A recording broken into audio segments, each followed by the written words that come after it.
Hating other people and having resentments is a lot like burning down your house just to get rid of a mouse.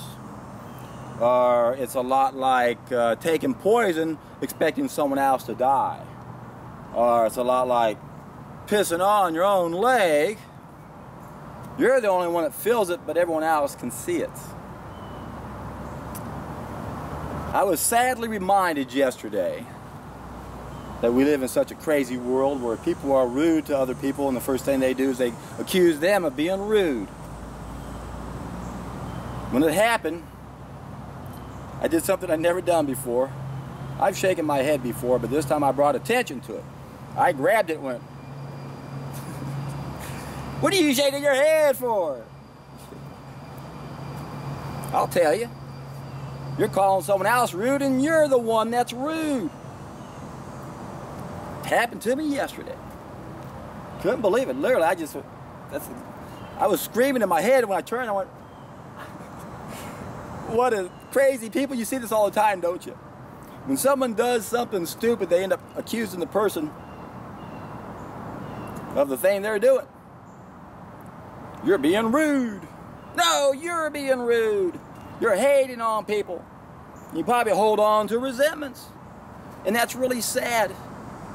It saddens me when I see people acting like this because they're really crying for help. They want someone to come along and help them show what's going on.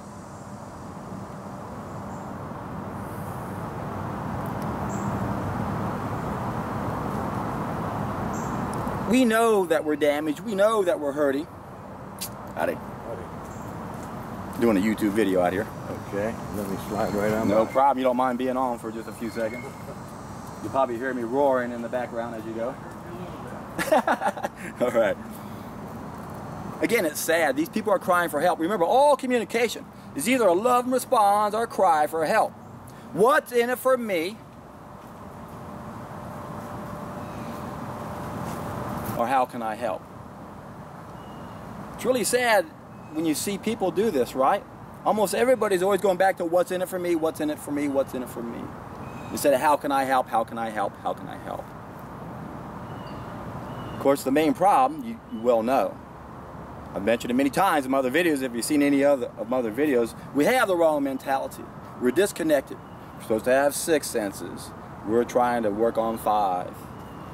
We live in an insane 5-sense world where most people don't know how to act.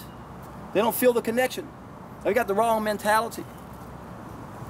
That's why I say over and over that when it comes to solving our problems, 2 main issues we have to address. Good morning. Come on through. I don't mind a little quick interruption. You don't mind being on YouTube for half a second? You're everywhere, man. How you doing? I'm right in the middle of a video. Oh. Yeah, I get around, don't I? So do you. Sorry, I didn't see. It's all right. It's all right. I'll catch up with you probably later. Are you heading to the trail? Or are you just going through here? Yeah, but I'm going to head to a friend's for the game. I see. But I'll probably be coming through if you, yeah. I'll look for it. All right. Good seeing you. All right. That was an old friend.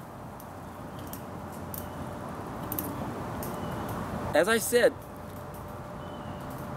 we have the wrong mentality. We really don't feel the connection we should. And what happened the other day, if the situation would have been reversed, if I would have been in this other person's position, the other person wouldn't even had to have asked me. Because I could have seen what was happening, and I would have done what that guy I knew was going to ask. And when the guy did ask this other person, they blew up going, why are you asking me? You're disrespecting me, I'm a woman. Had nothing to do with being a man or a woman. It had to do with someone who was a hater. Bad attitude. And they don't understand that they're doing it for themselves. So the key here, my friends, we're damaged. And you have to understand how to accept forgiveness. The forgiveness is for you. It's not for them. If you hang on to that resentment, it's going to eat away at you, and you're going to want to scream out at everybody, crying for help. Is it a love response? How can I help? Or what's in it for me? Are you crying? Pretty much everywhere you go, you see people crying for help, and that really puts a different perspective on things. However, you still can't want to just put them in their place. At least let them know that, no, that guy wasn't rude, you were rude. Hopefully that will help them be a little more self-reflective. And if they look into this, if they really want to get help, you're going to find all the self-help books say the same thing. Forgiveness is the key. And it's so important to understand in this realm, on this planet, on this plate, because this is hell. Every time you turn around, we're being damaged. Pretty much, unless you know how to deal with it. The problem is most of this happens when we're young, and this is what's so interesting about this, is we learn how to deal with those experiences when we're young and don't have a good way of doing it as a child. And it's interesting to see 80-year-old people still acting like a child when somebody pushes their button and triggers something, because they haven't figured out how to forgive. Forgiveness is for you, it's not for them. If you don't forgive all the shit that's happened to us, it's going to weigh you down. And you're going to be too focused on yourself. The way you get around that, when you're confused and you don't know what to do, ask yourself 2 questions. How can I help? What's in it for me? Someone was saying, John, you should, have a conversation with this guy. Why should I have a conversation with this guy when they don't understand a win-win concept?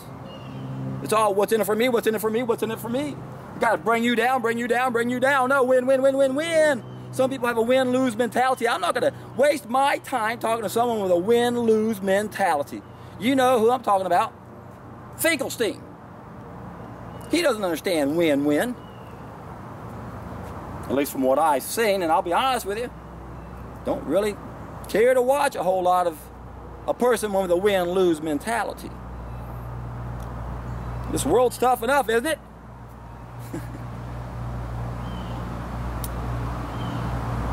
That's why we have to realize when people are crying for help, we want to be as kind as we can be, figure out the best way to help them. And I'm not going to help that fly by letting them drink some of my sweat right now. And he wants it.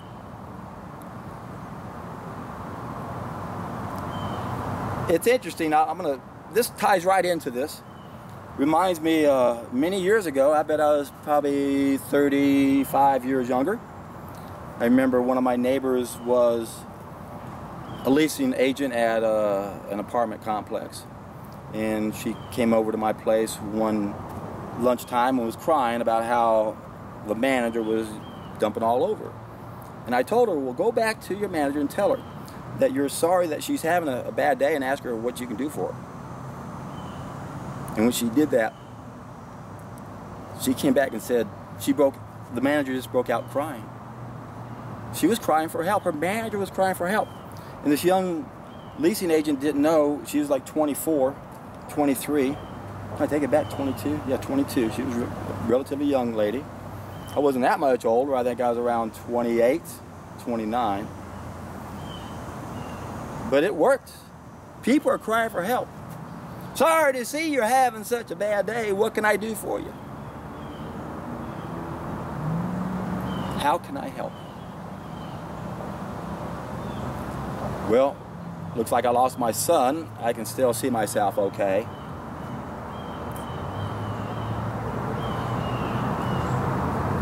I guess the person we need to forgive ourselves the most, I guess, would be ourselves. For some of y'all out there, hard for some of y'all to love yourself. I think that's the attraction to some religions that say, it's not your fault, you're born that way. It's okay. We still love you. We all have a great excuse for doing all the dumb things we've done in our lives. We got a serpent in our belly, our biophoton levels are too low, our sixth sense is so low that it's barely non-existent.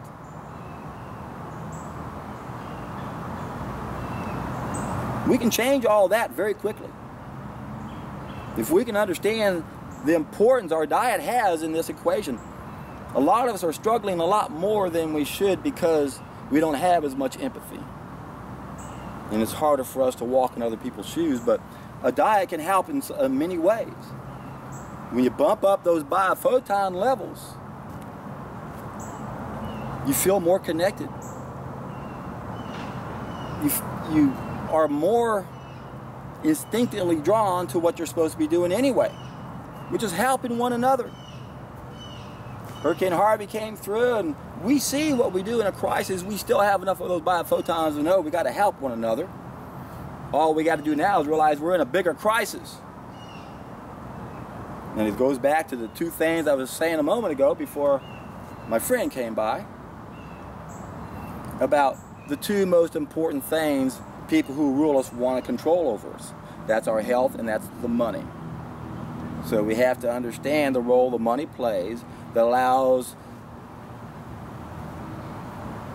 all of our institutions that are supposed to be helping us to be basically incompetent. We're damaged, we need hurt. We need help because we're hurt. And yet, these sick people usurped the priesthood and the educational system 3,000 years ago. So just about every field that we would think would be a field of specialty isn't. Medicine is not. In all fields, whether it's psychiatry, whatever, they're totally incompetent because they don't see the food, body, behavior connection. Nutritionists are totally blind. Philosophers, get a degree in logic, history, it's all bunk. And that's what that gal reminded me of yesterday. Everything's backwards. Medicine destroys health. Lawyers destroy justice. Governments destroy freedom. Rude people destroy the peace and call you rude. Because they're hurting. They're crying for help. Well, if you're crying for help, there's something you can do for yourself that will make the biggest difference in the world. And that is to take a solid food vacation. That's going to flush out the serpent that's affecting you in many ways. It's going to allow you to bump up your biophotons. It's going to allow you to stop eating all the wrong foods. Some of you are eating foods that are so bad. You've got all types of disorders, Tourette's syndrome. I've got a neighbor I tried to help yesterday, saying, I can help you. Change your diet. Watch your behavior change. That was one of the side effects they found when they tried to help people with allergies. God, just get the gluten out. Just get the casein out. Quit eating plants you're not biologically adapted. Don't eat animals you're not biologically adapted. Eat and watch the warning signs go away. That's what they are. But one of the side effects, when they did that, get rid of those food allergies, guess what? The behavior problems went away also. Get away, fly. Diet is powerful. So that's where we start. And I know it's not easy to just say, okay, I won't eat any gluten, I just won't eat any casein, dairy. That's not enough. And even if you're going to try to do that, it might not be that easy. Although it should, that's a pretty easy change most people can make, and you'll see a lot of symptoms go away. But you're only beginning the journey. Most of us don't know what we're missing. You got to see what you're missing. Take a solid food vacation. When you do, you'll get to see what you're missing, and then and only then will you really be in for a treat.